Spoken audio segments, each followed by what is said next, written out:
चलिए आइए हम लोग देखते हैं आज जंतु जगत से आर्थ्रोपोडा संघ।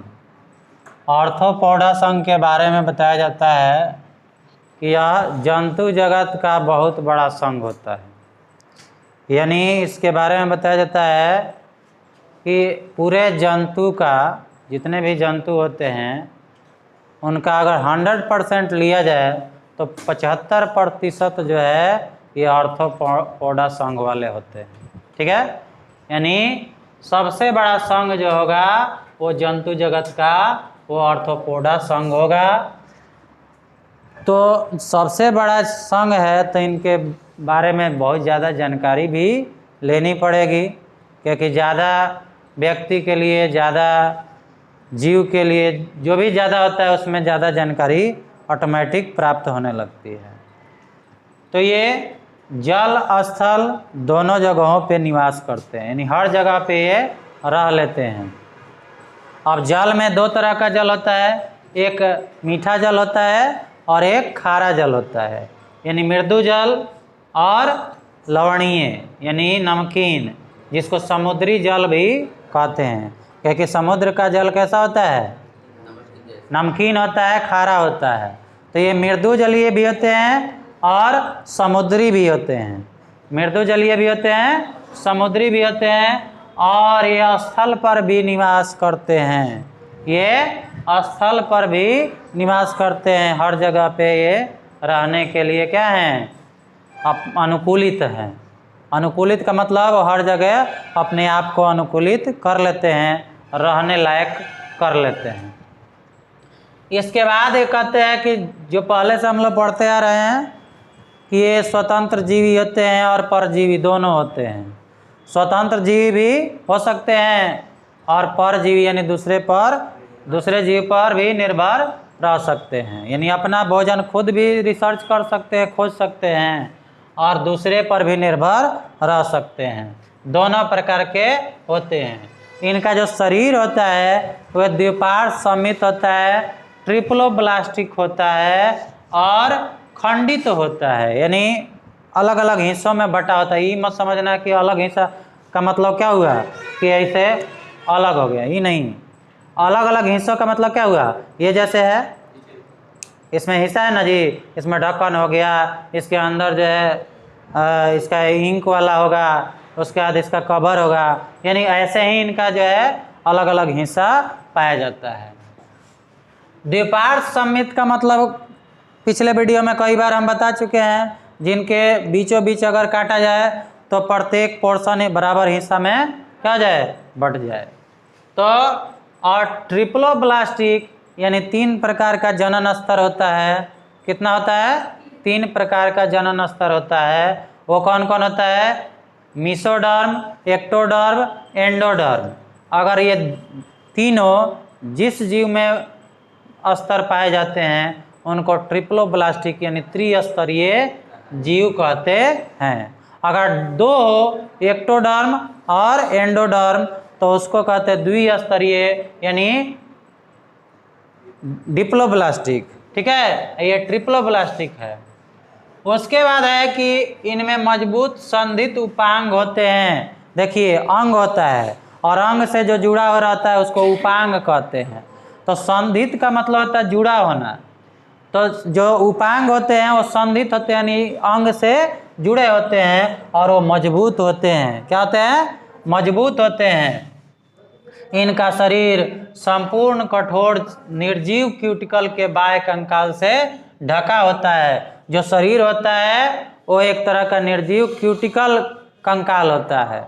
जैसे देखिएगा झींगा के ऊपर वो कड़ा रहता है, कठोर रहता है। और या इसमें कौन कौन? केकड़ा ना, केकड़ा उसके ऊपर भी कठोर कंकाल होता है। वो उसको क्या कहते हैं? निर्जीव क्यूटिकल। क्या कहते हैं? वो कठोर आवरण जो होता है उसको निर्जीव क्यूटिकल कहा जाता है, उसी से ये ढका रहता है। इनकी जो देह गुहा होती है वो रक्त से भरा होता है, रक्त से भरा होता है। और जब रक्त से भरा होगा तो इस देह गुहा को क्या कहेंगे? सीलोन कहते हैं ना देह गुहा को। तो हीमोसील, तो हीमो में दो शब्द जुटा है, हीमोग्लोबिन और सील का मतलब सिलोन, यानी जिसमें हीमोग्लोबिन रक्त से संबंधित है और सील जो है सिलोन से संबंधित है, तो इसलिए इनको हीमोसील कहा जाता है। यानी इनमें रक्त भरा होता है इनके देह गुहा में, इसलिए इनके देह गुहा को क्या कहते हैं, हीमोसील कहा जाता है। उसके बाद इनका आहार नाल जो होता है उनका पूर्ण होता है। आहार नाल यानी जिससे आहार का क्या होता है, आदान प्रदान होता है। तो आहार नाल पूर्ण होता है और जो मुख के चारों ओर का हिस्सा होता है उसको मुखांग कहते हैं, तो इसके चारों ओर मुखांग होता है। आगे कह रहा है कि श्वसन जो क्रिया होती है, श्वसन क्रिया यानी सांस का लेना छोड़ना, और उससे श्वसन क्रिया होता है तभी हमें क्या मिलता है, ऊर्जा मिलता है, ऊर्जा की प्राप्ति होती है। सब 10th क्लास में हम लोगों को पढ़ना है। तो अभी हम लोग जानेंगे कि श्वसन थोड़ा सा इसके बारे में किससे दो होता है, गिल्स के द्वारा। यानी गिल्स का मतलब होता है जिसको क्या कहा जाता है, गल्फर ना, मछलियों में गिल्स ज़्यादातर ये शो किया जाता है। तो गिल्स होता है ट्रैकिया निश्वास नली, या इसी को बुक लंग द्वारा होता है। हम लोगों में, मनुष्य में किसके द्वारा होता है, तो फेफड़ा के द्वारा होता है। श्वसन अंग क्या है, फेफड़ा है। तो ये हो जाएगा श्वसन अंग इनकी क्या है, गिल्स है, ट्रैकिया या बुक लंग। लंग का मतलब होता है फेफड़ा, लेकिन इसका दूसरा नाम है बुक लंग। इसमें खुला रक्त परिसंचरण होता है। रक्त परिसंचरण जो होता है वो खुला होता है। खुला होता है इसका मतलब क्या हुआ, इनका परिसंचरण तंत्र नहीं पाया जाता है, बल्कि हीमोसील के माध्यम से ही इनका परिसंचरण तंत्र होता है। इनकी उत्सर्जी अंग, उत्सर्जी अंग का मतलब होता है जिससे व्यर्थ पदार्थों को, जो शरीर में व्यर्थ पदार्थ होता है जिसको शरीर से निकालने की आवश्यकता होती है, हानिकारक होता है, विषैला होता है, उसी को उत्सर्जी पदार्थ कहते हैं। तो उत्सर्जी अंग जो होता है उत्सर्जी पदार्थ को शरीर से बाहर निकालता है। तो इनमें जो होता है वो होता है मैल पीगियन नलिकाएं, यानी मैल पीगियन नलिकाओं से उत्सर्जन की क्रिया ये लोग करते हैं। ये एक लिंगी होते हैं। एक लिंगी का मतलब जिनमें नर और मादा अलग अलग व्यष्टि में बटे होते हैं, अलग अलग जीवों में बटे होते हैं, उन्हीं को एक लिंगी कहते हैं। इनके जीवन चक्र की कई अवस्थाएं होती है, कई अवस्थाएं होती है, यानी पैदा भी होते हैं तो इनके अलग अलग स्टेप होते हैं। जैसे अंडा से छोटा प्यूपा बनेगा, जैसे मान लो कि मच्छर है तो मच्छर अंडा दे देता है, अंडा से प्यूपा तैयार होता है, फिर उससे छोटा छोटा उसका क्या होता है, जीव निकलता है और फिर वो मच्छर का निर्माण कर लेता है। तो कई अवस्थाएं होती है इनके।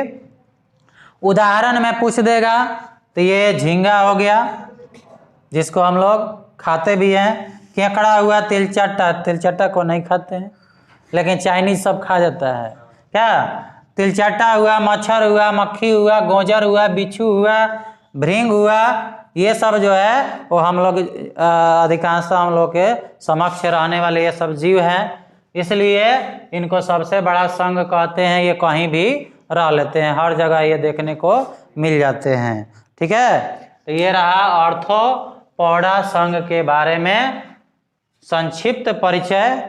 इसके विषय में आगे बड़े क्लास में पढ़ोगे तो बहुत सारा पढ़ने को मिलेगा, लेकिन अभी के लिए यही काफ़ी है। अगर इतना भी याद रहे तो इससे ऑब्जेक्टिव क्वेश्चन नहीं छूटेगा। ऑब्जेक्टिव के लिए इस तरह से पढ़ोगे तो आसानी से आप ऑब्जेक्टिव कर पाओगे, नहीं तो गड़बड़ हो जाएगा।